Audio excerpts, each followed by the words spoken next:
Hi guys, happy Tuesday. I was just on my way home from driving my daughter to her CCD class. And something kind of struck me today. It got me thinking. I think definitely one of the hardest things that I think anyone that works in the fitness industry deals with. Thanks for popping on. Hey guys, if you catch the recording, could you give me a number 2? So I know that you caught the recording. And let me know where you're from. I'm Shane Fryer. For those of you new to my page, this is Jeep Talk. Every once in a while, I'm in my Jeep. All right, I'm always in my Jeep. Hello, Kelly. How are you? Thanks for popping on. So this was weighing on me today. Anyway, welcome if you're new to my page. If you're not, welcome back. Bear with me. Something I want to share. And if it'll hopefully help you. If not, maybe it'll help someone that you know. So my daughter is under the weather today. And my kids are never sick. I'm so blessed. I'm so blessed. They are so healthy. And so whenever they get sick, you know, you get that feeling, like that gut, like, oh my God, they're sick. Like, and the only good thing about it is my daughter wants me around her when she's sick. Like, she wants me to rub her. All right, that's a selfish thing. Sorry, I digress. But you get that feeling, that gut. You know, like, God, what if something was wrong? What if something was wrong? And we do that with the people around us, the people we love, right? God forbid something happened, or maybe something has, and you've suffered a horrible trauma. And life stops. Like, the thought of it, life stops when someone you love doesn't feel good. And yet, we don't really do that with ourselves, right? Unless it's too late or as a reaction to something, right? We're not really a preventative society, are we? We're just not. If something bad happens, we address it, and then, you know, we hope that, you know, we start to make some changes. And so I just have a little story. I was talking to a woman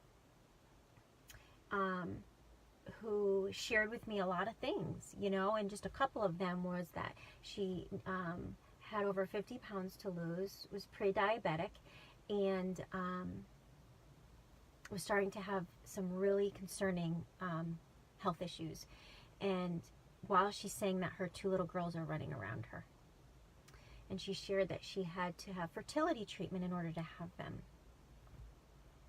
So you do all of that to have these kids, and then, you know, your life is being risked every day, right?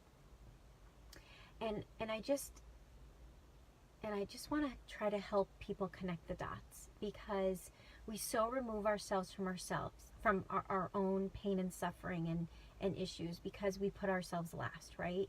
But the second there's, you know, a hangnail or a cough, we get that, like, oh my God, what's wrong? What's wrong? We don't do that with ourselves. We go, it's nothing, it's nothing. And even when it's something, it's nothing.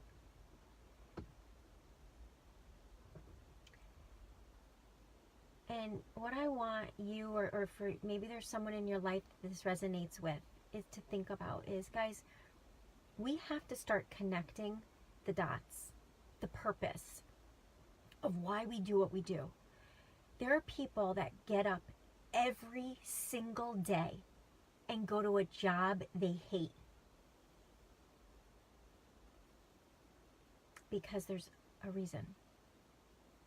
Mortgage, kids, there's a purpose.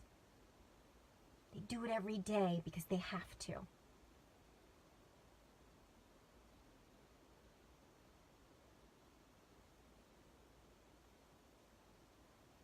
And often, we don't just take those little steps to make improvements in our own physical being because we're not connecting the dots. We'll go to work and go to that job because we need money for our children, but we won't take little steps so that we're in our children's lives. And we risk every day what that might mean. And this woman acknowledged it. But here's the thing, guys, that I think makes this so hard for me. Because there's really truly nothing I can do about it. Is in the same breath, the couple $1,000s spent renovating the outside of her home. Right? Keeping up with the Jones, having nice grass, painting, siding, a new walkway. With no regard for the value in our own foundation, our own body. We care more about the foundation in the home we live in than the foundation that our life is. And I don't get that. We put a price tag on what it would take to make small changes to change our life, like eating healthier, not stopping at takeout, making sure we're getting our nutrients, walking after dinner. And we put price tags on all of it, but we're writing a check to the painter so that the neighbors drive by and say, nice yard. Come over at Christmas and everything looks perfect. But are we going to be here in 5 years? And there's got to be a connecting the dots. There has to be, here is an issue, and I have to figure out why that matters. Why does it matter? Why does it matter that I feel good? Why does it matter that I'm not on medication? Why does it matter that I can walk up and down the stairs not being short of breath? Why does it matter that my blood sugar is okay? Because of those two little girls that were running around her feet. And there was a disconnect. But if one of them has a cough, everything stops. What if something's wrong with them? But we give no regard to, what if something happens to me?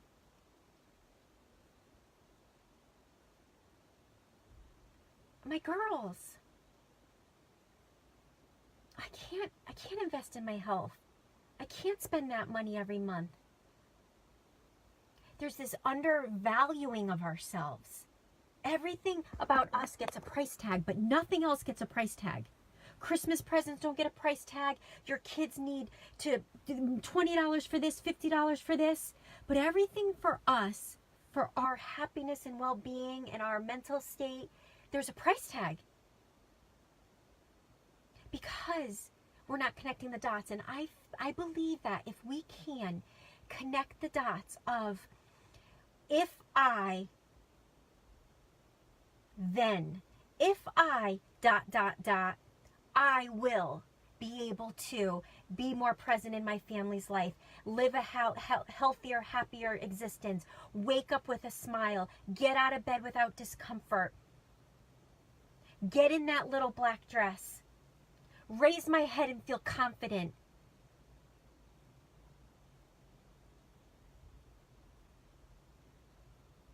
Make my children proud.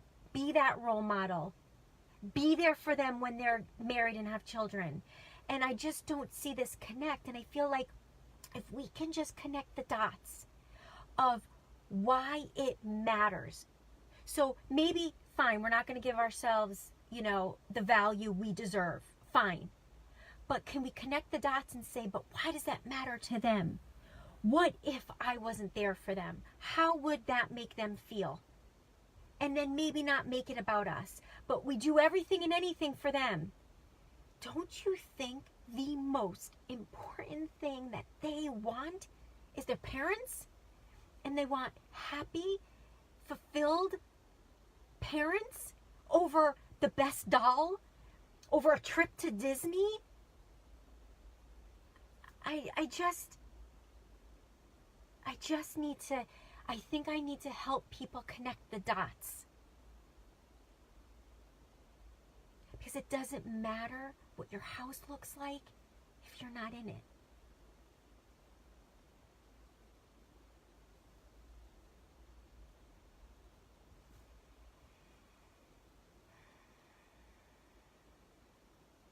You do matter. You may not feel of value to yourself because that's why you're in the situation you're in, but you are to those around you. But they can't make you. They can't make your loved one do something different. I can't change that. I can bring it to light. I can help them see the value in themselves. I can believe in them. You can believe in them. I can believe in you. But you have to believe. And if you can't, just connect the dots. What do you lead to? Who are those people in your life? Who are those things? Why is that important? Why does that matter? Why do those little girls matter? And I think that is the segue to the change that needs to happen for this epidemic that we have in this world. And the cycle will stop. I truly believe the cycle will stop of these diets and these up and down and this medication and not medication when we connect why what we do matters. Why I'm eating right makes a difference. And it's those faces, and it's the family, and it's the value you give to their lives. Thank you for sharing, Kelly. Oh my gosh, I didn't know that. So I'm sorry, I struggled with this one. Fertility treatment, 2 beautiful little girls, health concerns, and writing a check to have her house repainted. And can't see the value in herself. But I think if we start connecting the dots of the value that we have in other people's lives, maybe that will be enough. Maybe. Until we can see the value in our own lives. Until we believe enough in ourselves. So, thanks for listening. I had to get that off my heart. It's really hard. So, if you think this resonated with someone or it could help someone, please feel free to share or tag. I hope you guys have a beautiful night. Hi, Diane. I'll talk to you guys soon.